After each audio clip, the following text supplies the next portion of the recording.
ये हमारी जो एसएपी की ट्रेनिंग है ये बेसिकली कंसल्टेंट लेवल ट्रेनिंग है, और कंसल्टेंट लेवल लेवल ट्रेनिंग के अंदर अपने माइक्स काइंडली ऑफ कर दें सब लोग।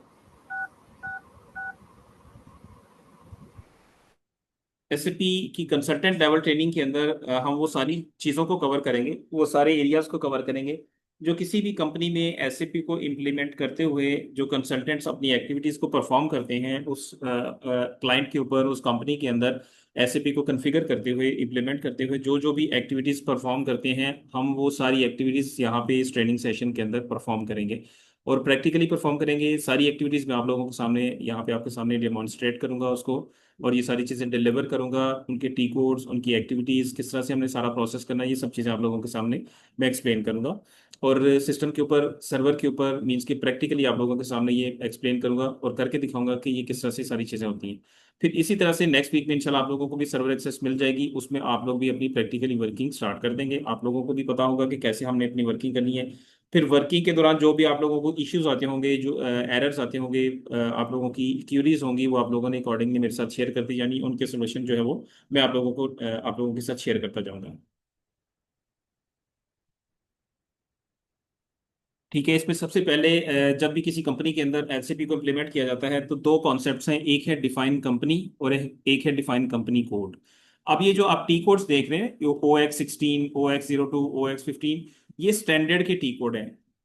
स्टैंडर्ड के टी कोड्स किन को कहते हैं? जो एसएपी जर्मनी ने स्टैंडर्ड बनाया है और उस स्टैंडर्ड के मुताबिक पूरी दुनिया के अंदर जो एक्टिविटीज परफॉर्म होती है वो कंपनी, वो इन्हीं टी कोड्स के थ्रू होती है। जैसे कि अगर मैं यहाँ से गूगल ओपन करता हूँ और यहाँ से मैं सर्च करता हूँ,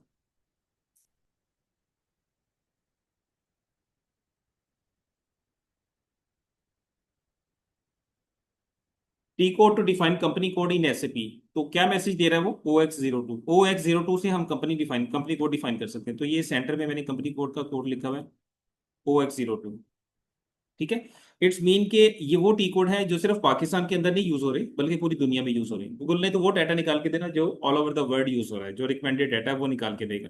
तो इट्स मीन के जो भी हम यहाँ पे टी कोड हम यूज करेंगे, स्टैंडर्ड के टी कोड्स, ये स्टैंडर्ड के टी कोड्स, जब मैं स्टैंडर्ड का वर्ड यूज करूंगा तो इट्स मीन के ये वो टी कोड है जो सिर्फ पाकिस्तान में नहीं बल्कि पाकिस्तान से बाहर भी डिफरेंट कंट्रीज में जहां जहां पे भी एसएपी यूज हो रहा है सब जगह पे यही टी कोड यूज होते हैं। इसमें आपने इनको मेमोराइज भी कर सकते हैं और सिस्टम के अंदर ये कन्फिगर्ड भी हैं, सिस्टम के अंदर ये एग्जिस्ट करते हैं, आप वहां से भी इन चीज़ों को परफॉर्म कर सकते हैं। और टी कोड अगर आपने मेमोराइज करने तो वो तो बहुत बेहतर है, वो बहुत अच्छी बात है कि अगर आप टी कोड्स को मेमोराइज कर लेते हैं, इनको याद कर लेते हैं।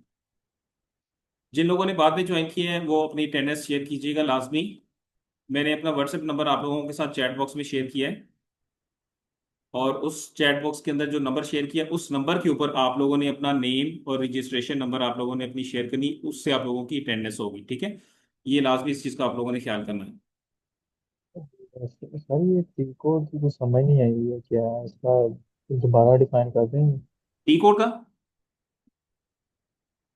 जी सर।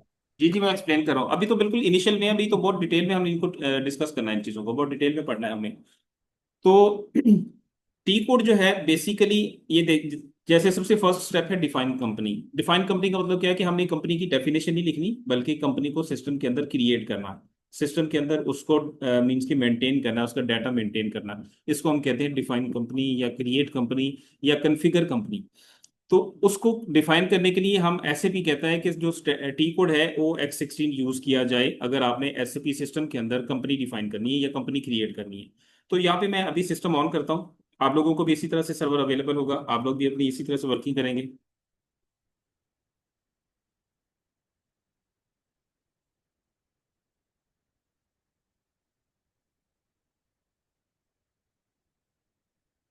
ठीक है, अब ये एसएपी की स्क्रीन आप देख रहे हैं, इसमें यहाँ पे एक फील्ड है जिसको हम कमांड बार कहते हैं, यहाँ पे हम टी कोड को एंटर करते हैं। अब टी कोड क्या चीज है, दोबारा सुन ले, टी कोड क्या चीज है? टी कोड कहते हैं ट्रांजेक्शन कोड को।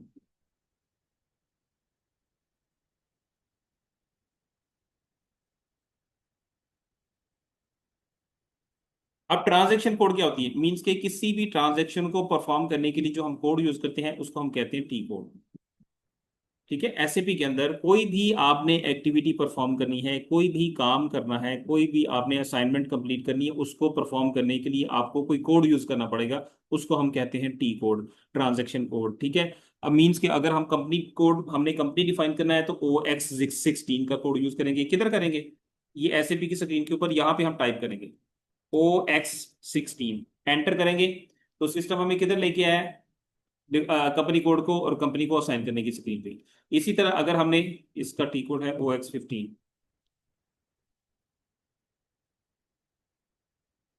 और इसी तरह अगर हम OX15 पे आते हैं, यहाँ पे मैं OX15 टाइप करता हूँ और एंटर करता हूँ, तो ये क्या चीज़ है? Internal trading partners.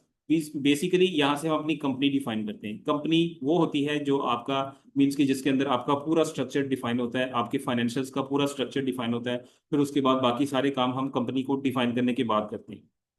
सबसे पहले कंपनी डिफाइन होती है, फिर कंपनी कोड डिफाइन होता है, फिर उसके बाद चार्ट ऑफ अकाउंट डिफाइन होता है, फिर अकाउंट ग्रुप्स डिफाइन होते हैं। ये वन बाय वन सब चीजें जो है वो ऐसा ऐसा सारी चीजें डिफाइन होती जाती हैं।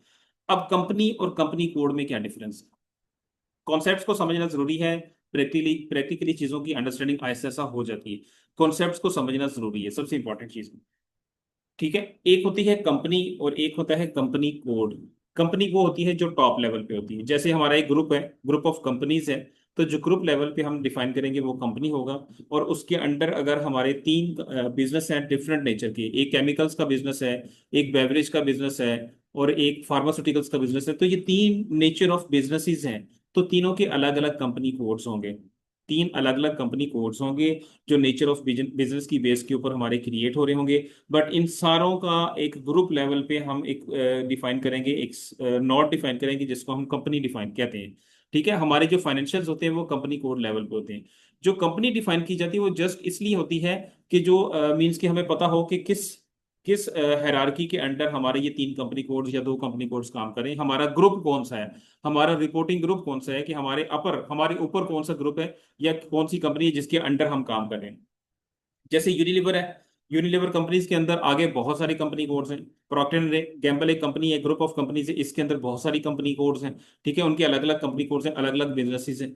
इसी तरह जो भी आप कोई ग्रुप ले लेते हैं, टेक्सटाइल सेक्टर के अंदर बहुत, पाकिस्तान के अंदर बहुत सेक्टर्स हैं। इसी तरह सितारा वालों का ग्रुप है, उसके अंदर उनके बहुत सारी सब्सिडरीज हैं, बहुत सारी उनके यूनिट्स हैं। और हर यूनिट का या हर सब्सिडरी का अलग अलग कंपनी कोड है। उनके डिफरेंट नेचर ऑफ बिजनेसेस हैं। तो जितनी भी नेचर ऑफ बिजनेसेस होंगे उतने ही कंपनी कोड्स होंगे। कंपनी कोड्स क्यों बनाते हैं, अलग अलग बनाते हैं? क्योंकि हमारे जो फाइनेंशियल्स होते हैं, हमारे जो बैलेंस शीट बनती है या प्रॉफिट एंड लॉस स्टेटमेंट बनती है, जो हमारे जो मास्टर डेटास मेंटेन होते हैं, ट्रांजैक्शंस पोस्ट होती हैं, सारी की सारी कंपनी कोड लेवल पे होती हैं। ये इसलिए होती है कि हर बिजनेस का डाटा अलग से मेंटेन हो रहा होता है। फार्मास्यूटिकल का अगर हमारा बिजनेस है, उसका प्रॉफिट एंड लॉस अलग बन रहा होगा। जो केमिकल्स का बिजनेस है उसका प्रॉफिट एंड लॉस अलग से बन रहा होगा। अगर सारी चीजें मिक्स ही होती जाई हों, मिक्स बन रही होंगी, तो हमें पता ही नहीं होगा कि हम फार्मास्यूटिकल के बिजनेस में लॉस में जा रहे हैं या प्रॉफिट में जा रहे हैं। सिमिलरली अगर हम मिक्स अपना सेटअप बना रहे हैं, सारी चीजें मिक्स होके हमें उसके रिजल्ट्स आ रहे हैं, तो हमें पता ही नहीं चलेगा कि हम हमारा कौन सा बिजनेस लॉस में जा रहा है, कौन सा प्रॉफिट में जा रहा है। तो किसी भी बिजनेस के अंदर जो फाइनेंशियल्स होते हैं वो कंपनी कोड लेवल पे डिफाइन किए जाते हैं, ताकि हम ये देख सकें कि किस कंपनी का, मीन्स कि किस बिजनेस के नेचर का हमें प्रॉफिट हो रहा है और किसका लॉस हो रहा है। हमें फार्मास्यूटिकल के अंदर प्रॉफिट हो रहा है या लॉस हो रहा है। सिमिलरली क्या हमें केमिकल्स के बिजनेस के अंदर प्रॉफिट हो रहा है या लॉस हो रहा है। सिमिलरली अगर हमारा मीन्स कि कोई और बिजनेस है, बेवरेज का बिजनेस है, तो बेवरेज के अंदर क्या हमें लॉस हो रहा है या प्रॉफिट हो रहा है। तो इट्स मीन कि हम अपने बिजनेस जो नेचर होती है उसके लेवल पे आके सारी चीजों को डिफाइन करते हैं। तो सबसे पहले मैं एक ग्रुप लेवल पे एक कंपनी डिफाइन करता हूँ, OX15 का टी कोड यूज करते हुए। अभी मैं प्रैक्टिकली काम कर रहा हूँ, यही काम सब चीजें आप लोग भी डिफाइन करेंगे।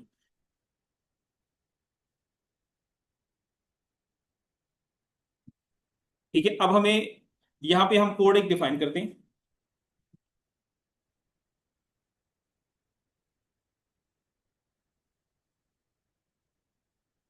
ठीक है। मैंने आप लोगों के जो आप लोगों की यूनिवर्सिटी है उसकी ही उसी की रेफरेंस से मैं एक कोड कोड डिफाइन कर लेता हूँ, UOLG। मैं ग्रुप ग्रुप के लिए कर रहा हूँ। यूनिवर्सिटी ऑफ लाहौर ग्रुप्स, आगे मैं उसकी डिस्क्रिप्शन के अंदर में एक ग्रुप का वर्ड ऐड कर लेता हूँ, या group of university of Lahore. Group level के लिए मैंने, ग्रुप के वर्ड के लिए मैंने जी का यहाँ पे लेटर यूज किया है। लेकिन डिस्क्रिप्शन के अंदर हम क्या लिखेंगे, इसकी डिस्क्रिप्शन क्या होगी?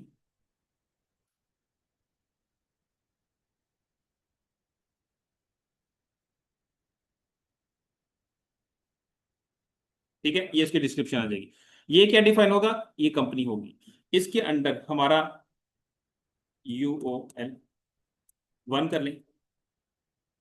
UOL1 means university of Lahore के आगे हमारे डिफरेंट बिजनेसेस हैं। एक का हमने कोड रखा UOL1, दूसरे का रखा UOL2, फिर तीसरे का रखा UOL3 एंड सो ऑन। जितने भी कंपनी कोड्स होंगे, जितने भी बिजनेसेस की नेचर होगी, उतने हमारे आगे कोड्स डिफाइन होते जाएंगे। जैसे कि हम इसको ले लेते हैं,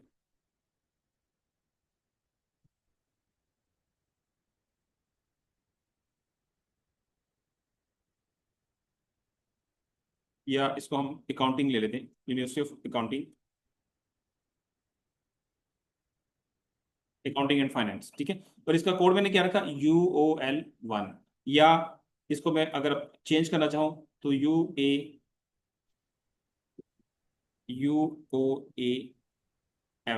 ये क्यों मैंने रखा, यूनिवर्सिटी ऑफ, आगे अकाउंटिंग और फाइनेंस, या वो भी हम यहाँ पे रिमूव कर देते हैं, UAF1 कर देते हैं, university of accounting and finance 1। अब ये जो कोड हमने डिफाइन किया, ये ऐसा नहीं है कि हम अपनी मर्जी से डिफाइन कर रहे हैं, या हम जो भी जो मर्जी रख लें उसमें हमें कोई मसला ही नहीं है। ये बेसिकली जब एसएपी को इम्प्लीमेंट करते हैं हम किसी क्लाइंट के ऊपर, किसी कंपनी के अंदर, तो ये बेसिकली हमें उनकी तरफ से इंस्ट्रक्शन आती है कि हमारा जो कंपनी कोड होगा वो ये होना चाहिए। जैसे कि एक पीटीसीएल का, एक हम हमारी का पाकिस्तान के अंदर एक कंपनी है PTCL, Pakistan telecommunication private limited, या कंपनी लिमिटेड, ठीक है। ये पीटीसीएल,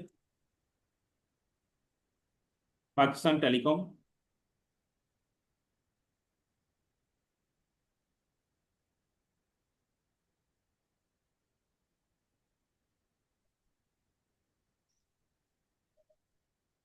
ये पाकिस्तान टेलीकम्युनिकेशन कंपनी लिमिटेड जो एब्रीविएशन है वो पीटीसीएल है, और ये पीटीसीएल ही उसका उसका कंपनी कोड है। सिमिलरली पीबीसीएल, एक यहाँ पे लेटर यूज होता है, पाकिस्तान बेवरेजेस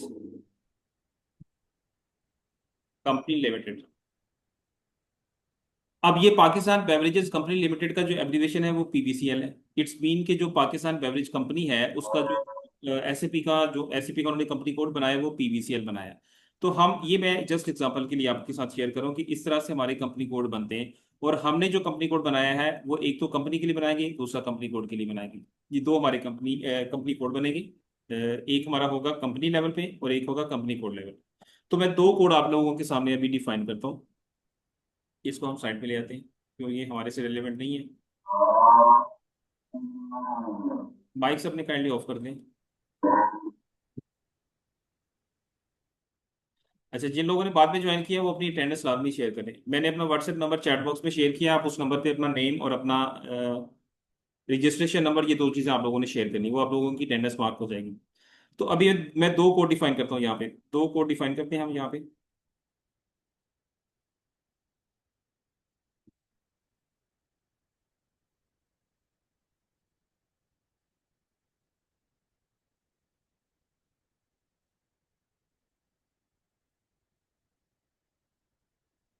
नहीं नहीं, कॉस्ट सेंटर्स या डायमेंशन से रिलेटेड नहीं है ये, इनसे अपर लेवल पे कंपनी कोड डिफाइन होता है। जो कंपनी कोड है ना, ये इन सब चीजों से भी, cost centre, profit centre, cost elements और इंटरनल ऑर्डर्स, इनसे भी अपर लेवल पे डिफाइन होता है। और एक कंपनी कोड के अंदर 50 कॉस्ट सेंटर हो सकते हैं, डायमेंशन 20 डायमेंशन हो सकती हैं इसकी, ठीक है। ये अपर लेवल पे होता है। तो सबसे पहले कंपनी डिफाइन करते हैं। सर मैं कोड न्यू एंट्री पे आता हूँ। कोड कोड अपनी मर्जी से जो मर्जी रख सकते हैं सर। जी, जी अपनी मर्जी से जो मर्जी रखिए, आप अपने नाम से कंपनी बना सकते हैं। आप अपने नाम से कंपनी बना सकते हैं, उसका कोड अपने नेम के साथ जो मेंशन कर सकते हैं, उसमें कोई मसला नहीं है। तो यहाँ पे चले, मैं इसको चेंज कर देता हूँ, कोई इशू नहीं है, मैं इसको चेंज भी कर सकता हूँ अगर आपको। ये तो मैंने इसलिए एक यूनिक वर्ड या एक यूनिक लेटर यूज किया या उसका कोड यूज किया जो कि आप सब लोगों के रेफरेंस के साथ है, आप लोगों की यूनिवर्सिटी के रेफरेंस से, तो इस वजह से मैंने इसको यूज किया। तो UOLG, ये मैंने एक कोड यहाँ पे डिफाइन कर दिया, UOLG। ये आप कैपिटल में लिख लें या स्मॉल में लिख लेंगे, उसका कोई मसला नहीं, जो मर्जी, जिस मर्जी आप उसमें स्टाइल में लिख लें, इसका कोई इशू नहीं है। यहाँ पे डिस्क्रिप्शन आ जाएगी उसकी, डिस्क्रिप्शन आप एज इट इज यहाँ से उठा के लिख सकते हैं, और यहाँ पे भी यही डिस्क्रिप्शन आ जाएगी। अब इसका आगे एड्रेस हमने मेंटेन करना है, जो भी हमारा एड्रेस होगा वो आप यहाँ पे मेंटेन कर देंगे। ये मैं एक्सपोज कर रहा हूँ कोई भी एड्रेस,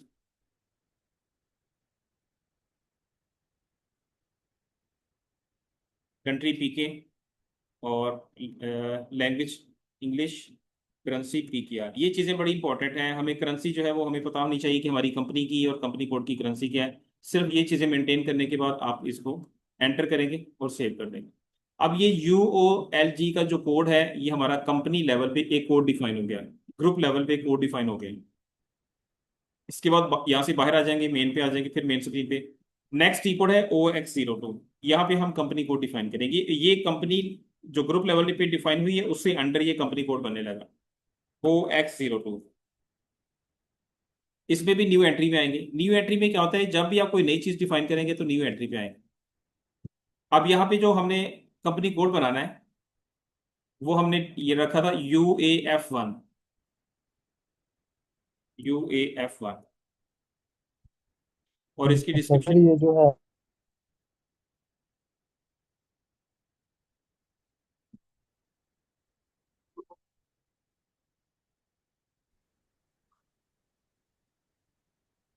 हेलो। जी जी।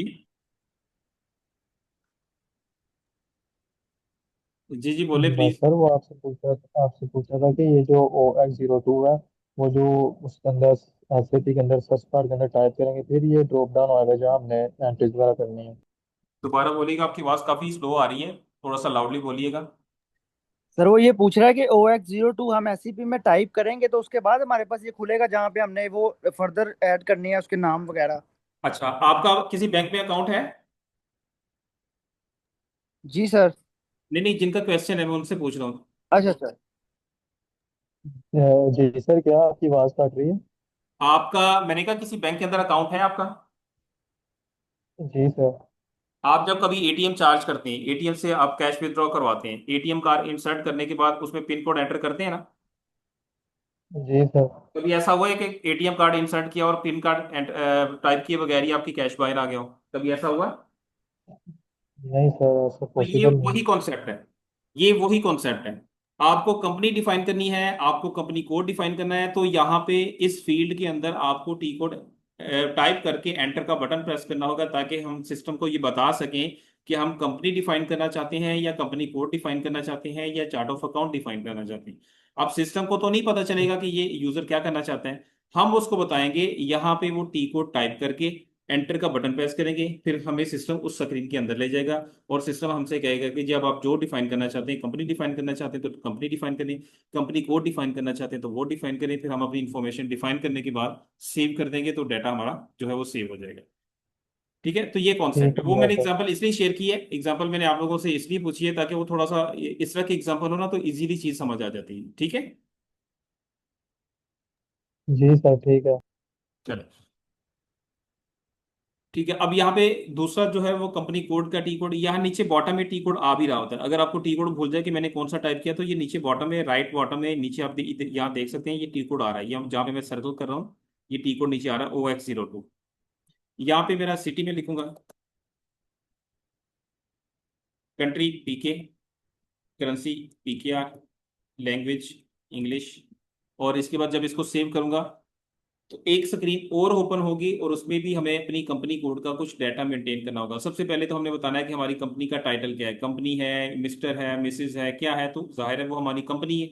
और उसके बाद उसकी डिस्क्रिप्शन हमने क्या मेंटेन की है, वो university of Lahore accounting and finance रखी हुई है हमने, ये उसकी डिस्क्रिप्शन रखी हुई है हमने। इसको यहाँ पे टाइप कर दिया। इसके बाद इसका एड्रेस मेंटेन कर देंगे आप। ये एक्सपोज एड्रेस है, कोई मीन्स के एक्यूरेट एड्रेस नहीं है, आप कोई भी मेंटेन कर सकते हैं, उसमें कोई इशू नहीं है, सिस्टम आपको किसी किस्म का कोई एरर नहीं देगा। तो सर इसका मतलब ये है कि ये फॉर्म फिल करना है हमने, जी। जब ये कंट्री कोड हम बना देंगे, कंपनी कोड जो, इसके बाद ये फॉर्म फिल करना है जिसमें कंपनी का सारा ये जो कंपनी कोड का, प्रायोरिटीज एंड ये एवरीथिंग देखिए मेंशन कर। फॉर्म फॉर्म जो हम फिल कर रहे हैं ना, बेसिकली ये कंपनी कोड बना रहे हैं, कंपनी कोड की इंफॉर्मेशन बना रहे हैं। जैसे कि मैं सिस्टम को ये बताने देखिए, अब ये सब चीजें हमें सिस्टम को बतानी है ना, हमने सिस्टम के अंदर पूरा एक स्ट्रक्चर बनाना है। तो हमने सिस्टम को बताना है कि हमारी कंपनी किस जगह पे लोकेटेड है, उसका एड्रेस क्या है, उसका नाम क्या है, ताकि इसके बाद जितना भी हम काम करें तो हम सिस्टम को बता, चूंकि हमने सिस्टम को बताया है कि ये हमारी कंपनी है, ये हमारी कंपनी कोड है, तो हम ये सारा काम इसके लिए कर रहे हैं। तो ये बेसिकली इसलिए इन्फॉर्मेशन मेंटेन करें, इसकी ये बेसिक इन्फॉर्मेशन है, ये हम उसका एड्रेस मेंटेन करें, ये फॉर्म फिल नहीं कर रहे। ये कंपनी कोड ही क्रिएट करें, कंपनी कोड अभी क्रिएट हुआ नहीं है, ये कंपनी कोड की क्रिएशन अभी हुई नहीं है। पहला स्टेप हो गया है, जो कंपनी की डिफाइन किया था वो हो गया है। अभी दूसरा स्टेप है कंपनी कोड की क्रिएशन, ये जो सेकंड स्टेप है ना, फर्स्ट हमने कर लिया है। जी जी। फर्स्ट हमने कर लिया है, अभी मैं सेकंड स्टेप के ऊपर हूँ, अभी ये सेव नहीं हुआ। जब सेव हो जाएगा तो फिर डाटा, ये हमारा कंपनी कोड भी डिफाइन हो जाएगा। तो ये उसकी इन्फॉर्मेशन मेंटेन कर रहा हूँ। जैसे हमने कोई फॉर्म फिल करना होता है, ऑनलाइन फॉर्म फिल करना था, या हमने कहीं पे अप्लाई करना होता है, तो उसकी जो बेसिक इन्फॉर्मेशन होती है वो हम मेंटेन कर, उसमें एंटर कर रहे होते हैं। तो ये वो इन्फॉर्मेशन ही एंटर कर रही है। इसके बाद जब मैं यहाँ पे क्लिक करूंगा तो ये डाटा मेरा सेव हो जाएगा। अब मेरा डाटा सेव हुआ है। जब मैं इस पर क्लिक करूंगा तो ये अब मेरा डाटा सेव हुआ है। अब मेरा दूसरा स्टेप परफॉर्म हो गया, जो कि कंपनी कोड को डिफाइन करना था। अब ये दो चीजें हो गई हैं। यहां से बाहर में मेन पे आ गया। ये मेन स्क्रीन होती है, एसएपी की होम स्क्रीन है ऐसे। अच्छा सर, इसमें ये जो कोड है, ये कोड में जस्ट ओनली 4 ये डिजिट्स आ रहे हैं, मतलब 2 आपके अल्फाबेट्स के और 2 इसके, ये इस तरह से ही होता है या मतलब आप अपनी मर्जी से भी ले सकते हैं, आप न्यूमेरिक भी ले सकते हैं, सारे अल्फा भी ले सकते हैं alpha alphabets? Numeric, alpha numeric, numeric values, alphabets. ठीक है। अच्छा, एक रिक्वेस्ट है आप लोगों से, अगर आप लोग इस चीज पे एग्री हों तो मुझे जरूर रिप्लाई कीजिएगा कि आपके जो क्वेश्चंस हैं ना, उनको कोशिश किया करें नोट कर लें। क्वेश्चंस को नोट कर लें। सेशन के लास्ट में मैं आप लोगों को फ्री टाइम दूंगा क्वेश्चंस के लिए, आप जितने मर्जी क्वेश्चन पूछे मैं उनके आंसर दूंगा। इससे होता क्या है, लेक्चर के बीच में अगर आप क्वेश्चंस पूछते हैं ना, तो उसमें होता क्या है कि हमारा जो लेक्चर का एक रिदम चल रहा होता है ना, वो फिर डिस्ट्रॉय हो जाता है, वो डिस्टर्ब हो जाता है। तो मेरी एक ऑप्शन सजेशन है, अगर आप लोग इस चीज़ पे एग्री हैं ठीक है। अगर आप लोगों ने सेशन के दौरान ही क्वेश्चन पूछने तब भी कोई इशू नहीं है, जिससे आप लोगों को ईजी लगता है, जिससे आप लोगों की अंडरस्टैंडिंग डेवलप होती है। तो बेहतर यही है, जो एक प्रोफेशनल बिहेवियर है वो भी यही है कि आप अपने क्वेश्चंस को नोट डाउन करें, और सेशन के लास्ट में जितने भी आपके क्वेश्चंस हैं वो आप पूछें, और उनके आंसर आपको जो है वो इंशाल्लाह दिए जाएंगे। जी ठीक है सर, वो तो कोई इशू नहीं है सर, ये लेकिन थोड़ा सा अगर आप माइंड ना करें तो आपकी स्पीड में बहुत ज्यादा है, थोड़ा सा मतलब स्लो स्पीड में अगर बताएं तो हमारे लिए थोड़ा और इजी हो जाएगा। स्लो मीन्स कि आपके ख्याल से मैं स्पीड। सर सर जी जी, जी प्लीज। सर स्टार्ट में थोड़ी सी जो एक दो क्लासेस है ना, उसको आप इसी तरह लेके चलें कि क्वेश्चन आंसर जो है ना आप मतलब ड्यूरिंग द क्लास ही लें, क्योंकि थोड़ी सी अंडरस्टैंडिंग डेवलप हो जाएगी। और अभी इनिशियल फेज पे, हम भी बिल्कुल इनिशियल फेज पे हैं, तो एक दो क्लासेस के बाद फिर बेशक हम क्लास एंड पे सेशन कर दिया करेंगे। चले, ये भी एक अच्छी ऑप्शन है, लेकिन उसमें पता क्या होता है, चले ठीक है इस तरह कर लेते हैं। लेकिन उसमें होता ये है, आपको मैं रियलिटी बता रहा हूँ, बाकी तो हम चलेंगे ऐसे ही जैसे आपने कहा वैसे ही चलेंगे। लेकिन उसमें होता ये है कि बहुत सारे स्टूडेंट्स जो है ना वो इस चीज़ की वजह से जो है वो एग्जॉस्ट हो जाते हैं, क्योंकि वो क्वेश्चंस उनसे रिलेटेड नहीं होते। वो चीज़ को शायद समझना चाह रहे होते हैं और पॉइंट ऑफ व्यू से, लेकिन जब क्वेश्चन कोई और करता है और उसी उसी के अंदर हम उसी बहस में चल रहे होते हैं, तो वो जो बाकी स्टूडेंट्स होते हैं उनको वो जो है वो थोड़ा सा अजीब लग रहा होता है, अजीब फील हो रहा था कि वो शायद समझ रहे होते हैं कि ये क्वेश्चन हमारे से रिलेटेड नहीं है। तो एक डिस्कशन चल रही है जहाँ पे हमें कुछ फायदा नहीं हो रहा, कुछ लर्निंग नहीं हो रही। बहरहाल कोई इशू नहीं है। हम इसको इस तरह से ले लेते हैं, आज के सेशन में मैं ये 3 टॉपिक्स कंप्लीट करता हूँ। ठीक है, इसमें आपके जो भी क्वेश्चंस हैं आप ड्यूरिंग द सेशन पूछते जाएं, नो प्रॉब्लम। हमारा मकसद क्या है? हमारा मकसद है चीज़ों को सीखना। हमारा मकसद कोर्स कवर करना नहीं है, हमारा मकसद भागना नहीं है, हमारा मकसद है चीज़ों को। अब मुझे, मेरा काम है आप लोगों को समझाना है, और आप लोग जिस मकसद के लिए यहाँ पे हैं, आप लोगों का काम है इस चीज़ों को सीखना। हमने इस मकसद को पूरा करना है। इस मकसद को पूरा करने के लिए अगर तो ड्यूरिंग द सेशन क्वेश्चन बेहतर है वो भी आप पूछ सकते हैं, अगर लास्ट में पूछना बेहतर है वो भी आप पूछ सकते हैं। देखिए, ये आप लोगों की ऑप्शन है, आप लोगों की सजेशन है, मुझे कोई इशू नहीं है। मैं तो अगर आप ड्यूरिंग द सेशन कहेंगे तब भी मैं एक्सप्लेन करते जाऊंगा। फिर ये होगा कि हमारा जो मीन्स के टॉपिक होंगे वो ज्यादा कवर नहीं हो पाएंगे, बट नो प्रॉब्लम, क्योंकि जैसे कि आप लोग खुद भी समझते हैं इस चीज को कि ये हमारा सेशन अभी चूंकि इनिशियल है, अभी जस्ट हमने स्टार्ट किया है। थोड़ा सा अब जब आप लोगों की बेस बन जाएगी, फाउंडेशन आप लोगों की स्ट्रांग हो जाएगी, तो ऊपर का स्ट्रक्चर जो है वो अच्छी तरह से बन जाएगा। कोई मसला नहीं उसमें, अगर आप इनिशियल में हम ज्यादा चीजों को कवर नहीं कर पाते, बट कॉन्सेप्ट को समझना जरूरी है। जैसे मैंने इनिशियल में बोला भी है कि कॉन्सेप्ट को समझना जरूरी है। आपका अगर टॉपिक सारा मीन्स के बहुत ज्यादा डिटेल में कवर नहीं होता इनिशियल में, बाकी तो हम इंशाल्लाह जब रनिंग में आएंगे तो फिर 5-5 6-6 टॉपिक भी एक दिन में कर रहे होंगे। अच्छा, अगर अभी अगर सेशन क्लोज हो जाता है, अगर किसी वजह से भी सेशन क्लोज हो जाता है, तो उसी लिंक से आप लोगों ने दोबारा ज्वाइन कर लेना। ठीक है, अगर किसी वजह से मीटिंग जो है वो क्लोज हो जाती है, लिंक क्लास जो है वो क्लोज हो जाती है, तो आप सब लोगों ने उसी लिंक से दोबारा ज्वाइन कर लेना। और अगर बाद में जो लोग आए हैं जिन लोगों को मैंने ये मैसेज नहीं दिया, या जिन्होंने ये नहीं सुना कि अपनी अटेंडेंस आप लोगों ने शेयर करनी है, तो वो मेरे व्हाट्सएप नंबर पे मैंने शेयर किया हुआ है यहाँ पे 0336 वाला नंबर। उस पर अपना नेम और अपना रजिस्ट्रेशन नंबर मुझे सेंड कर दें, ताकि आप लोगों की अटेंडेंस मार्क हो सके। अस्सलाम वालेकुम सर आमिर। जी वालेकुम सलाम। जी सर अली ख्वाजा सर। जी जी अलैक्म भाई, कैसे हैं? जी ठीक ठाक सर, आपने इनको बता दिया कि एक स्पेसिफिक टाइम है और उसी के ऊपर अटेंडेंस होगी, और जो बच्चा बार बार आए जाएगा उसकी उस दिन की एब्सेंट मार्क हो जाएगी। अली भाई, मैंने स्टूडेंट्स आपके सामने मैंने आज के सेशन में